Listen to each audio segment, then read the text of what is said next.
வணக்கம், ஸ்ரீராம் ரியல் எஸ்டேட்லேருந்து ராமன் பேசுகிறேன். இப்போ கேஆர்ஆர் நகரில் தேனியில் பாருங்கள், வீடு தெருவு எப்படி இருக்குன்னு பாருங்கள். செண்டு 20 லட்சம் போகிற இடத்துல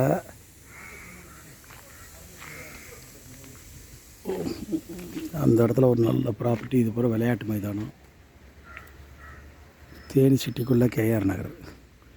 1 கோடி ரூபா சொல்கிறாங்க. 90 லட்சமும் ஃபைனல் பண்ணி கொடுத்துலாங்க. மேலே ஒரு வீடு இருக்குது பாருங்கள்.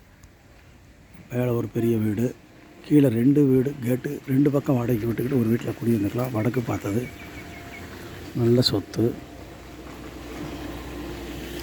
பாருங்கள். 2 தெருவு கார்னர் பிளாட். இந்த காரணிக்கு மேற்கு பாதை, வடக்கையும் பெரிய 35 அடி ரோடு, கிழக்கே ரோடு பார்க்க நல்ல என்விரான்மெண்ட்டு நல்லாயிருக்கும். வணக்கம், ஸ்ரீராம் ரியல் ராமன் விடைபெறுகிறேன். வேணுங்கிறவங்க கேளுங்க. வெறும் 90 லட்சம் ஃபைனல் பண்ணலாம். வணக்கம்.